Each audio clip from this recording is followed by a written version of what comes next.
E agora eu gostaria de falar com vocês sobre o desvio padrão. Entende? Ao invés de focar em números que capturam pontos específicos dos meus dados, a gente quer ter uma noção de quanto de variabilidade existe nos nossos dados. Entende? As médias, elas são focadas na centralidade. A dispersão vai ser focada em como os dados são espalhados.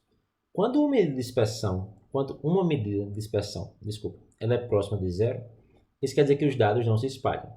Grandes valores, que a interpretação é um pouco complicada, quer dizer que os dados estão muito dispersos. Observe que uma das formas de você sumarizar os dados seria você apenas ver qual é a faixa de valores que meus dados caem, né? Por exemplo, nas músicas, elas vão de 0,6 até mais ou menos 12 minutos. Que seria essa noção de pegar o máximo e subtrair o máximo do mínimo, entende? E note que isso é zero quando o máximo e o mínimo são iguais. Então isso aqui já é um número que dá uma certa noção de que meus dados são espalhados ou não, né? Mas talvez meus dados sejam muito espalhados em máximo e mínimo. Tipo, isso aqui pode ser, por exemplo, igual a -1000 e isso aqui pode ser igual a 1000, entende? Dando um range de 2000 valores. Só que todos os outros estão próximos de zero. Então isso não é a melhor métrica para sumarizar uma base como um dado como um todo, não. Mas é uma primeira métrica que a gente pode usar para medir a dispersão, entende? Quando o max é muito maior do que o min, os dados estão mais espalhados, entende? E assim como a mediana, não vai depender do resto do conjunto de dados, né? Só de dois números, que é o máximo e o mínimo. Se todo o resto mudar, o range continua igual. A variância é uma coisa que é mais interessante. E eu vou começar essa explicação mostrando para vocês a equação da variância.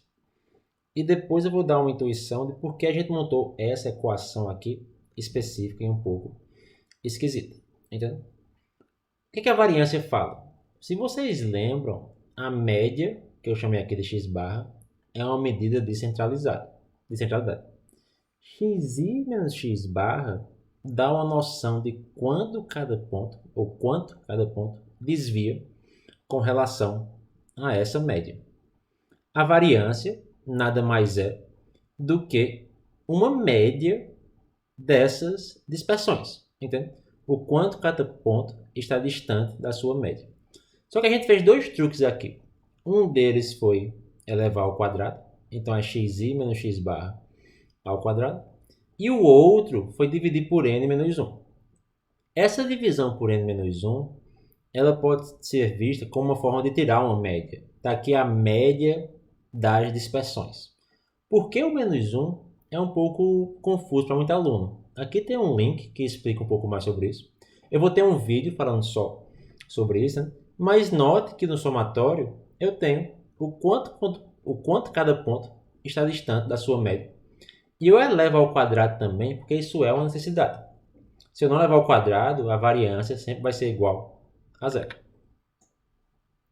Então a variância pode ser vista como uma média de um novo conjunto de dados, onde esse novo conjunto de dados nada mais é do que o quanto cada ponto difere da média do conjunto de dados original.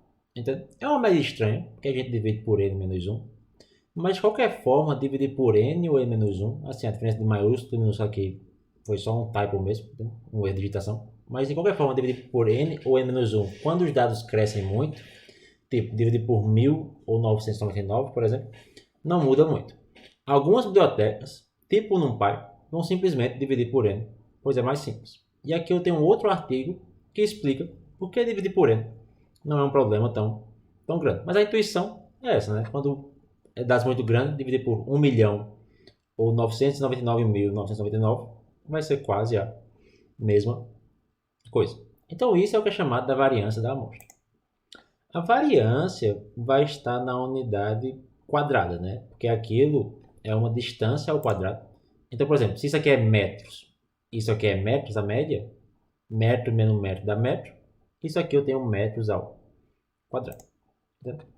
Então, como a variância meu captura essa dispersão em unidades ao quadrado, por exemplo, em popularidade das músicas ao quadrado, Isso não faz tanto sentido. Metro quadrado faz, mas duração ao quadrado, será que faz sentido? Entende?